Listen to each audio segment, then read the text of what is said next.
To be fair, Canik right now is no longer the obscure Canik people kind of doubted years ago. It's arguably the king when it comes to high-value handguns these days. In fact, when you buy a Canik pistol, you may no longer need to buy any upgrades or aftermarket accessories. But of course, there are still high-value handguns that you could still explore. What's up, everyone? This is your boy Ted from Line 45, and today I am going to show you some handguns that offer more value than any other Canik pistols. Before anything else, let me do this quick plug. Hit the like and subscribe buttons, all the buttons that you can see below. Don't forget to leave a comment too. I know it feels like a hassle, but those things help my channel a lot. Now let's get back to the good stuff. Smith & Wesson M&P 2.0. In terms of overall value and performance, there's no debating that the Smith & Wesson M&P 2.0 can top Canik pistols. Let me give you a quick comparison so that you can have an idea of the aspects of the Smith & Wesson gun that are better than the Canik. Compared to the Canik TP9SF or MT series, the M&P 2.0 surpasses them in durability, aftermarket support, and real-world track record. While Canik pistols offer great features at a budget-friendly price, because, well, that's its primary selling point, their barrel and slide finish does not have the same level of corrosion resistance as the M&P 2.0's Armornite-treated stainless steel barrel and slide. This alone should give you the impression that the M&P pistol can last longer than your typical Canik gun. Additionally, the M&P 2.0 series has been extensively tested and adopted by law enforcement agencies. I know that this isn't actually a solid metric, but being used by law enforcement agencies means that a gun has actually met some stringent requirements. On the other hand, Canik, despite its massive popularity, is not as widely used in professional settings. But that might change soon enough. Of course, the M&P 2.0 also benefits from a larger aftermarket, similar to GLOCK. Hence, you have the freedom to customize its triggers, barrels, and sights.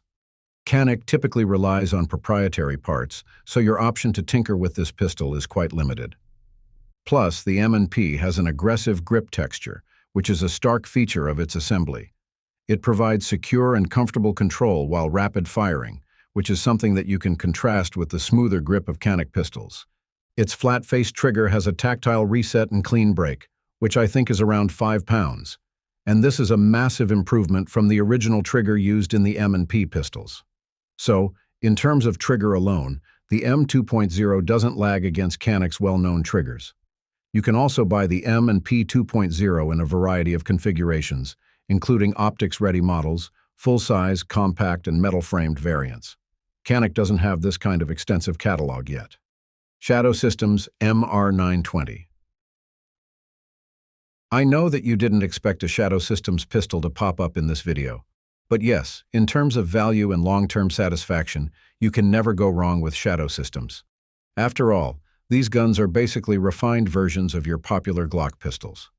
The MR920 in particular is the counterpart of the GLOCK 19 Gen 5 MOS. Its value is definitely superior to most of its Canik counterparts because first, it has GLOCK compatibility, and second, the materials used in its assembly are certainly not fragile.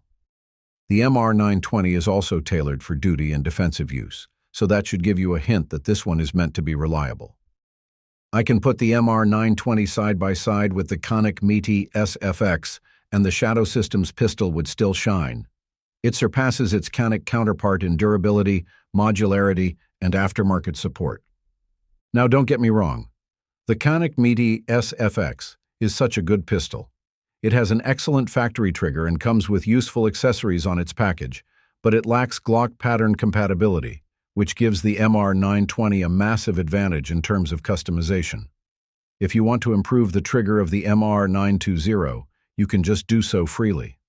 Its internals, slides, and magazines are GLOCK compatible, and that means that you can swap them out anytime, unlike Canik pistols, which rely on proprietary parts with limited aftermarket support. Of course, that's a good way of keeping the firearm in top condition and eliminating the need to buy a new gun.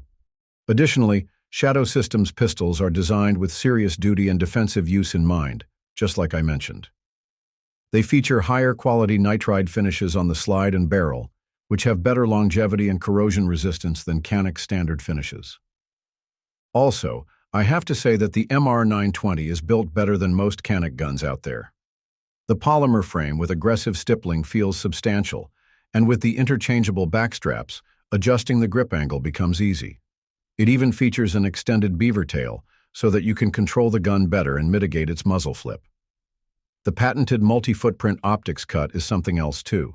It ensures direct mounting of mainstream red dots without needing adapter plates, which is a feature that Canik models, such as the meaty SFX, lack. Springfield Echelon. In recent years, Echelon has gained admiration in the handgun market. It's a goddamn pleasant gift from Springfield with its superb construction, competition-like accuracy, and user-friendly ergonomics, all of which are for a price that is within the range of some Canik pistols. One of its significant advantages over Canik in general is its patented variable interface system. In my opinion, this raises the value of the gun to the roof, since it allows users to directly mount nearly any red dot without adapter plates. Of course, some Canik guns are optics ready right from the box, but unlike the Echelon, they will still require specific plates so that you can mount your preferred red dot. Another significant perk that the Echelon offers that is absent from many Canik handguns right now is its fully modular chassis system. This lets you swap frames and slides, which is the same as what you can do with the SIG P320. This gives the Echelon greater adaptability than Canik's non-modular designs. There's also the fact that its aggressive grip texture, enhanced slide serrations, and low-bore axis make the Echelon easier to control under rapid fire than most of the pistols in the Canik lineup. Of course, don't get me wrong. Canik guns are ergonomic and are quite comfortable to shoot in rapid succession, particularly the meaty SF or TP9 series. But between them and the Echelon, I can handle the Echelon better. Plus, its level of modularity and optics integration simply put its competition second. CZP-10C. This one doesn't require that much justification. In terms of overall value in a package, the CZP-10C can really outlast any of its competitors on the side of the Canik court. For example, compared to the Canik TP9 Elite or the meaty SF, the CZP-10C is still better in terms of ergonomics and reliability. I mean, just take a look at the CZ's metallurgy on its cold hammer forged barrel. I can double down on the fact that it has a longer lifespan than the barrels of Canik. So for long-term investment, it's easy to choose which one you should choose. The Canik meaty series adds some refinements like an optics-ready slide and flared mag well on its assembly, but CZ also offers factory optics-ready variants of the P10. Plus, CZ has a better supported aftermarket, which means your selection is limited.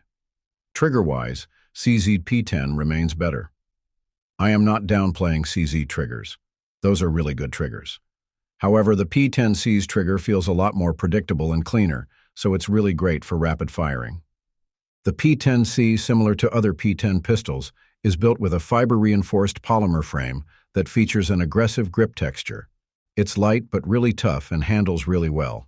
As I mentioned, its factory trigger is crisp, with a clean 4.5 to 5-pound break with a short tactile reset, making it one of the best in the striker-fired market so far, maybe just next to the one installed in PDP.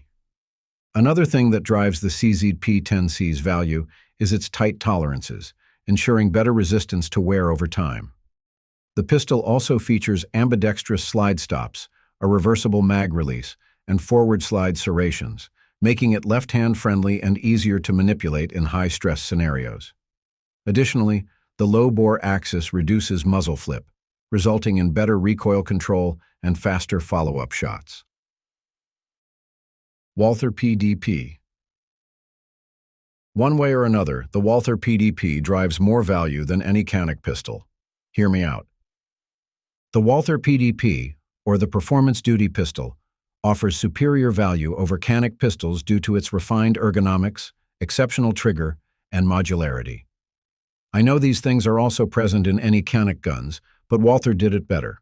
For example, its industry-leading performance duty trigger is currently worshipped as one of the best out-of-the-box striker-fired triggers. Now, I love the triggers of Canik, but the trigger of the PDP is something else. It has an insanely short take-up, crisp break, and quick reset. Now, the PDP boasts its super terrain slide serrations, which are raised for better grip and manipulation. I think this one is not comparable to any of the handguns in the Canik catalog. These serrations allow you to rack the slide in any situation, even under stress, making it easier to rack the slide under stress. Meanwhile, the red dot ready design includes Walther's unique quote-unquote stepped chamber optic cut. Basically, what it does is allow direct mounting minus the need for adapter plates. The gun is also ergonomic. The grip texture is nice and is coupled by deep contouring and interchangeable backstraps. Of course, it's entirely modular, so you can actually toss in differently sized frames and slides into its assembly to match your requirements. I can comp. Are the PDP to the Canik TP9SFX or MITI SFX, which are both similarly priced optics-ready pistols with good triggers. While this is arguable, I do believe that PDP surpasses them in overall refinement, durability, and aftermarket support. While Canik pistols also feature solid and light triggers, they do lack the same level of precision and short reset found in the PDP. The Canik SFX series in particular is more competition-oriented, with a longer slide and porting, but the PDP excels in both duty and competition roles, so in terms of versatility, it's a lot better.